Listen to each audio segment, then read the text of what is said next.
Assalamualaikum warahmatullahi wabarakatuh. Di kalangan kita, mungkin tak asing dengan kata-kata kiamat. Lantas, bagaimana kiamat tersebut? Menurut satu pendapat, di antara tanda-tanda kiamat besar ialah sebagai berikut. Terbitnya matahari dari arah barat, dukhan, dan munculnya dabbah, atau bisa dibilang seperti hewan. Munculnya Al-Masih Dajjal, turunnya Nabi Isa alaihissalam, juga keluarnya Ya'juj dan Ma'juj. Dan ketujuh, keluarnya api yang menggiring manusia ke padang mahsyar. Sebelum dilanjut video, jangan lupa untuk mensupport kami dengan cara men-share video kami sebanyak-banyaknya. Dan juga jangan lupa tekan tombol subscribe dan nyalakan notifikasinya.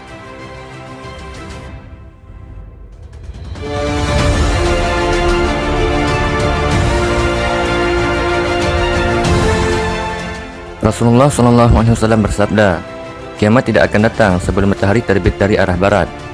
Apabila orang-orang melihat hal ini, maka semua orang yang ada di atasnya akan beriman. Hal ini pada saat tidak berguna lagi.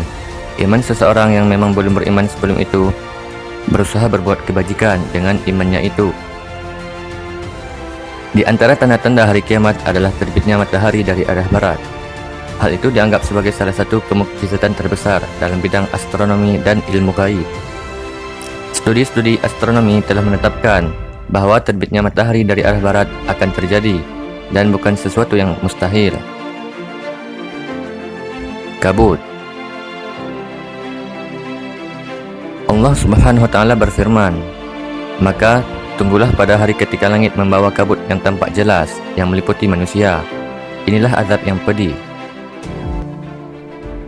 Yang dimaksud dengan dukhan dalam ayat ini ialah kabut tebal yang memenuhi antara langit dan bumi, yang muncul sebelum kiamat datang, yang mengambil nafas orang-orang kafir sehingga mereka hampir tercekik, sedangkan bagi orang-orang mukmin seperti mengalami pilek.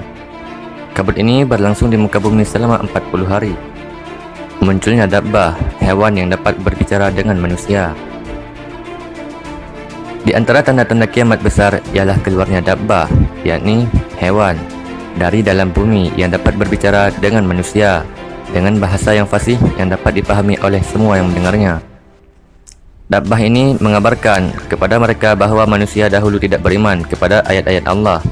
Dabbah ini muncul di akhir zaman pada saat manusia telah mengalami kebobrokan. Mereka meninggalkan perintah-perintah Allah Subhanahu wa taala dan mengganti agama yang benar. Lantas dabbah berbicara kepada mereka, "Sesungguhnya manusia dahulu tidak yakin kepada ayat-ayat kami." Dabbah ini keluar dengan membawa tongkat Nabi Musa alaihissalam dan cincin Nabi Sulaiman alaihissalam. Hidung orang-orang kafir diberi cap dengan cincin dan wajah orang mukmin menjadi terang benderang berkat tongkat tersebut, sehingga dapat dikenali antara orang mukmin dan orang kafir. Munculnya Al-Masih Dajjal.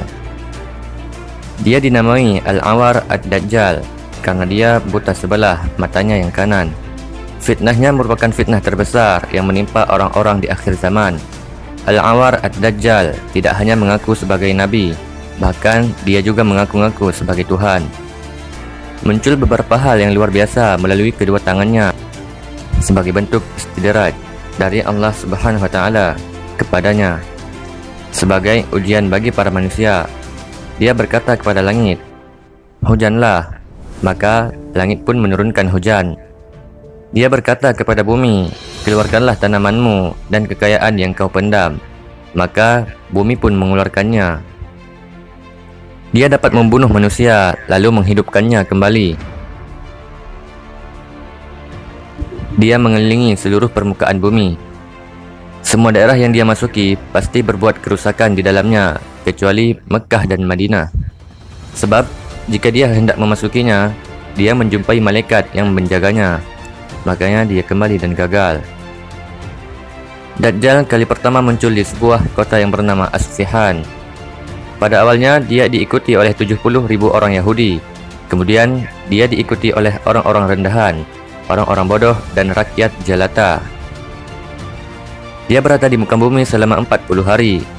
Ada sehari yang bagaikan setahun, ada yang sehari bagaikan sebulan, dan ada sehari yang bagaikan sepekan. Selebihnya hari-hari sebagaimana hari biasa. Semua keterangan ini terdapat di dalam hadis-hadis sahih.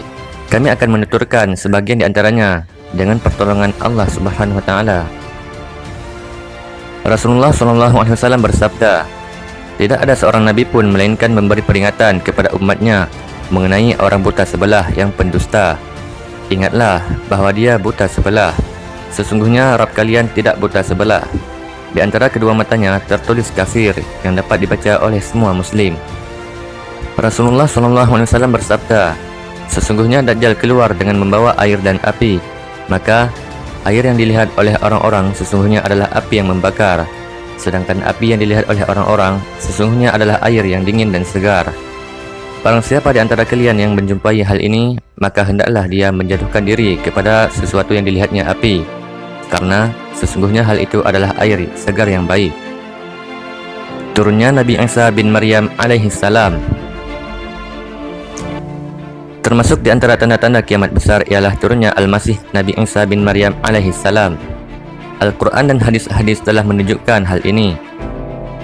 Allah Subhanahu wa taala berfirman, "Tidak ada seorang pun di antara ahli kitab yang tidak beriman kepadanya menjelang kematiannya, dan pada hari kiamat ia akan menjadi saksi mereka."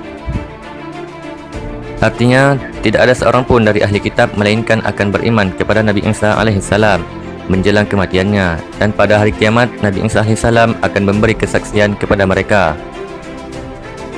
Allah Subhanahu wa taala berfirman, "Dan sungguh dia itu benar-benar menjadi pertanda akan datangnya hari kiamat. Janganlah kamu ragu-ragu tentang itu, dan ikutilah aku. Inilah jalan yang lurus." Sesungguhnya turunnya Nabi Isa alaihi salam merupakan tanda-tanda kiamat sudah dekat. Terdapat beberapa hadis mutawatir mengenai turunnya Nabi Isa alaihi salam. Sekarang ini Nabi Isa alaihi salam hidup di langit. Allah Subhanahu wa taala mengangkat ruhnya dan jasadnya ke hadiratnya. Beliau akan turun ke bumi sebagai hakim yang adil yang menetapkan hukum berdasarkan syariat Nabi Muhammad SAW. Keluarnya Ya'juj Ma'juj. Ya'juj dan Ma'juj disebutkan di dalam Al-Quran Al-Karim di dalam firman Allah Subhanahu wa taala, "Hingga apabila dibukakan tembok Ya'juj dan Ma'juj dan mereka turun dengan cepat dari seluruh tempat yang tinggi. Mereka berkata, 'Hai Dzulkarnain, sesungguhnya Ya'juj dan Ma'juj itu orang-orang yang membuat kerusakan di muka bumi. Maka dapatkah kami memberikan sesuatu pembayaran kepadamu supaya kamu membuat dinding antara kami dan mereka?' Ya'juj Ma'juj merupakan kabilah dari keturunan Yafits bin Nuh. Mereka keluar di akhir zaman setelah dinding penghalang yang dibuat oleh Dzulkarnain jebol. Lantas, mereka membuat kerusakan di muka bumi dengan berbagai macam tindakan keji dan kerusakan. Saking banyaknya, mereka memakan makanan dan tanaman apa saja yang dijumpainya dan meminum danau Tiberias sampai seakan-akan tidak pernah ada airnya. Keluarnya api yang menggiring manusia ke padang mahsyar. Api ini keluar dari tanah Aden, yaitu api besar yang menakutkan. Tidak ada sesuatu pun yang dapat memadamkannya. Api ini menggiring manusia ke padang mahsyar. Demikianlah di antara tanda-tanda kiamat besar. Kita memohon kepada Allah Subhanahu wa taala agar menyelamatkan kita dari api dunia dan akhirat.